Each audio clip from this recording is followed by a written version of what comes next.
প্ৰত্যেক মাহত অসমলৈ চাউল আহে ৰাইচ আহে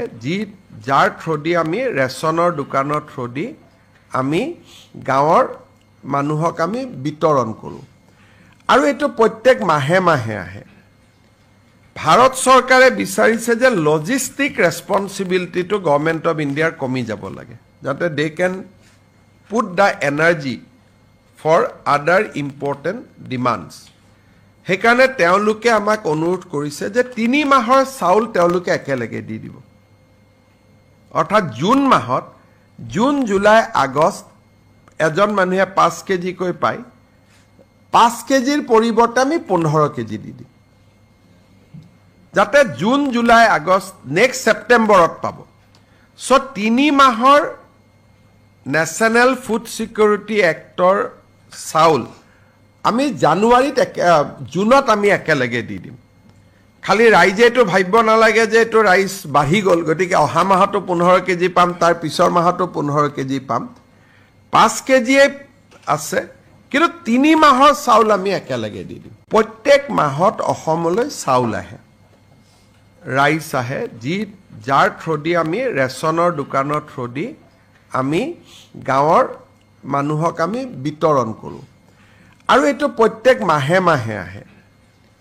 ভাৰত চৰকাৰে বিচাৰিছে যে লজিষ্টিক ৰেছপন্সিবিলিটিটো গভৰ্নমেণ্ট অফ ইণ্ডিয়াৰ কমি যাব লাগে যাতে দে কেন পুট দ্য এনাৰ্জি ফৰ আদাৰ ইম্পৰ্টেণ্ট ডিমাণ্ডছ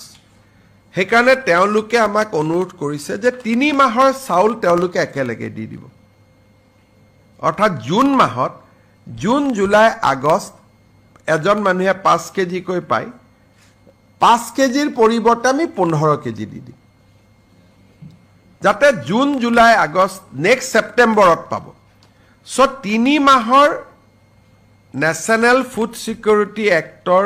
চাউল আমি জানুৱাৰীত জুনত আমি একেলগে দি দিম খালি ৰাইজে এটো ভাবিব নালাগে যে এটো ৰাইচ বাঢ়ি গল গতিকে অহা মাহতো 15 কেজি পাম তাৰ পিছৰ মাহতো 15 কেজি পাম 5 কেজি আছে কিন্তু 3 মাহৰ চাউল আমি একেলগে দি দিম প্ৰত্যেক মাহত অসমলৈ চাউল আহে ৰাইচ আহে যাৰ থ্ৰদি আমি ৰেচনৰ দোকানৰ থ্ৰদি আমি গাঁৱৰ মানুহক আমি বিতৰণ কৰোঁ আৰু এইটো প্ৰত্যেক মাহে মাহে আহে ভাৰত চৰকাৰে বিচাৰিছে যে লজিষ্টিক ৰেছপন্সিবিলিটিটো গভৰ্নমেণ্ট অফ ইণ্ডিয়াৰ কমি যাব লাগে যাতে দে কেন পুট দ্য এনাৰ্জি ফৰ আদাৰ ইম্পৰ্টেণ্ট ডিমাণ্ডছ সেইকাৰণে তেওঁলোকে আমাক অনুৰোধ কৰিছে যে 3 মাহৰ চাউল তেওঁলোকে একেলগে দি দিব অৰ্থাৎ জুন মাহত জুন জুলাই আগষ্ট এজন মানুহে 5 কেজিকৈ পায় 5 কেজিৰ পৰিৱৰ্তে আমি 15 কেজি দি দিম যাতে জুন জুলাই আগষ্ট নেক্সট সেপ্টেম্বৰত পাব সো 3 মাহৰ নেশ্যনেল ফুড সিকিউৰিটি এক্টৰ চাউল আমি জানুৱাৰীত জুনত আমি একেলগে দি দিম খালি ৰাইজে এটো ভাবিব নালাগে যে এটো ৰাইচ বাঢ়ি গল গতিকে অহা মাহতো 15 কেজি পাম তাৰ পিছৰ মাহতো 15 কেজি পাম 5 কেজি আছে কিন্তু 3 মাহৰ চাউল আমি একেলগে দি দিম প্ৰত্যেক মাহত অসমলৈ চাউল আহে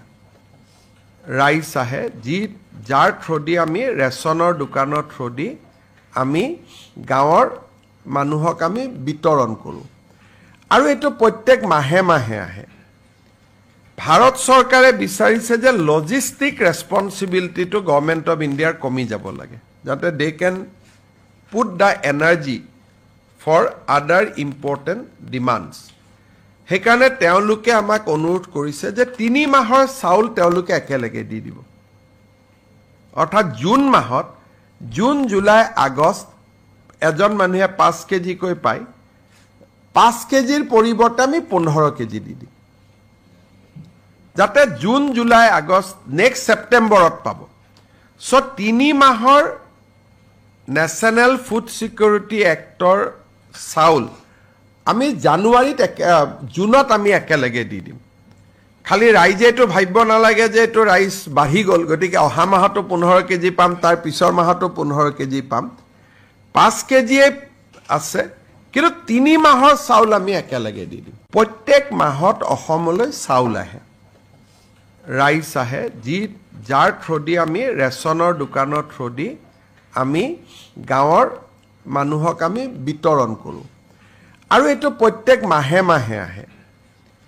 ভাৰত চৰকাৰে বিচাৰিছে যে লজিষ্টিক ৰেছপন্সিবিলিটিটো গভৰ্ণমেণ্ট অফ ইণ্ডিয়াৰ কমি যাব লাগে যাতে দে কেন